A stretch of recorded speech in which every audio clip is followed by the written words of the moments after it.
Makar Sankranti Hindu calendar का एक महत्वपूर्ण पर्व है जो सूर्य के मकर राशि में प्रवेश करने के दिन मनाया जाता है।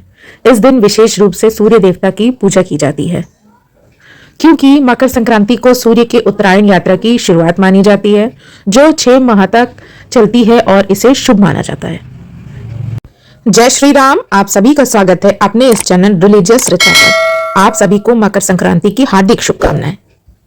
आज हम आपको इस वीडियो पर बताएंगे मकर संक्रांति पर किस देवता की होती है पूजा और पूजन विधि। मकर संक्रांति एक ऐसा पर्व है जो सूर्य देवता की पूजा, तिल और गुड़ के दान और सुख समृद्धि की प्राप्ति का प्रतीक है। यह दिन नव वर्ष की शुरुआत, उत्तरायण की यात्रा और नई उमंगों का प्रतीक है। इस दिन सूर्य देव की पूजा और तिल गुड़ दान करने से व्यक्ति को जीवन में शांति, समृद्धि और अच्छे स्वास्थ्य की प्राप्ति होती है। ये कटाई के मौसम के अंत का प्रतीक है और इस दौरान तिल और गुड़ का विशेष महत्व होता है, इसीलिए इसे तिल संक्रांति भी कहते हैं। मकर संक्रांति पर पतंगबाजी का भी महत्व होता है। अब हम आपको बताएंगे कि मकर संक्रांति पर किन देवी देवता की पूजा करनी चाहिए। नंबर 1, सूर्य देवता। मकर संक्रांति के दिन सूर्य देव की पूजा का विशेष महत्व होता है। इस दिन लोग सूर्य देव से अपनी समृद्धि, स्वास्थ्य और सुख शांति की कामना करते हैं। सूर्योदय के समय स्नान करने का और सूर्य देव को अर्घ देने का प्रचलन है। नंबर 2, गंगा मैया और पवित्र नदियां।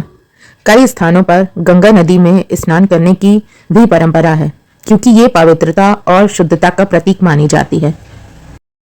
मकर संक्रांति के दिन नदी स्नान करके, पितृ तर्पण करके दान पुण्य के कार्य करते हैं। नंबर 3, भगवान विष्णु। मकर संक्रांति पर भगवान विष्णु की पूजा का भी विधान है। उत्तर भारत में इस दिन विष्णु जी को खिचड़ी और तिल के लड्डू का भोग लगाया जाता है। कई स्थानों पर इसे खिचड़ी पर्व भी कहते हैं। इस दिन विष्णु जी ने असुरों का संहार किया था, इसीलिए उनकी पूजा से नकारात्मकता दूर होती है और सुख समृद्धि आती है। खासकर विष्णु सहस्त्रनाम का पाठ और दान पुण्य करने से विशेष लाभ मिलता है। नंबर 4, शनिदेव। धार्मिक मान्यताओं के अनुसार इस दिन सूर्य देव अपने पुत्र शनि देव के घर मकर राशि जाते हैं, जिससे सूर्य शनि का मिलन का पर्व होता है। इस दिन काले तिल का दान, तिल स्नान तथा अन्य उपायों से शनिदेव प्रसन्न होते हैं, जिससे शनि दोष, साढ़ेसाती और ढैया के कष्ट दूर होते हैं और जीवन में सुख समृद्धि आती है। मकर राशि का पालन। मकर संक्रांति के दिन मकर राशि में सूर्य के प्रवेश को लेकर विशेष रूप से सूर्य की पूजा की जाती है। यह दिन उत्तरायण का आरंभ भी है जो ज्योतिष में शुभ समय माना जाता है। अब हम इस वीडियो में आपको बताएंगे मकर संक्रांति की पूजन विधि। नंबर 1, स्नान और तर्पण। मकर संक्रांति पर स्नान और तर्पण का विशेष महत्व है, जिसमें सूर्योदय से पहले पवित्र नदी जैसे गंगा या घर पर तिल मिलाकर स्नान किया जाता है और फिर पितरों को जल अर्पित करते हुए तर्पण किया जाता है। नंबर 2, तिल और गुड़। मकर संक्रांति पर तिल और गुड़ का प्रसाद जैसे लड्डू या चिक्की बनाना और बांटना शुभ माना जाता है। तिल गुड़ का प्रसाद तैयार करके सूर्य देव को अर्पित करते हैं। यह प्रसाद रिश्तों में मिठास, सूर्य और शनि देव की कृपा और सर्दियों में शरीर को ऊर्जा व गर्माहट देने का प्रतीक है।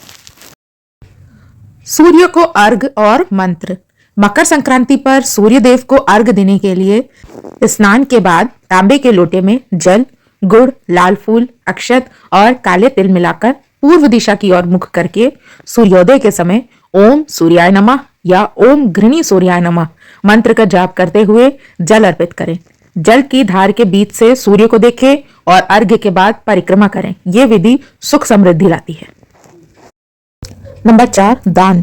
इस दिन दान का विशेष महत्व है। शास्त्रों में कहा गया है कि इस दिन किया गया दान अक्षय फल प्रदान करता है, जिसका पुण्य कभी समाप्त नहीं होता। खासकर तिल, गुड़, कपड़े, द्रव्य और वस्त्र आदि दान करने की भारतीय परंपरा है। इस दिन दीन, दुखी, असहाय और जरूरतमंदों की सेवा करने से भगवान सूर्य अत्यंत प्रसन्न होते हैं। नंबर 5, व्रत।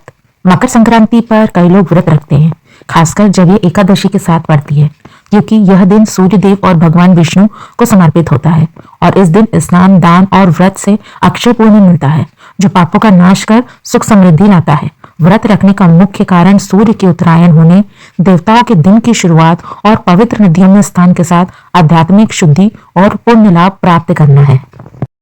मकर संक्रांति एक खुशियों भरा और शुभ पर्व है जो नए वर्ष की शुरुआत, समृद्धि और सूर्य की उत्तरायण यात्रा के प्रतीक के रूप में मनाया जाता है।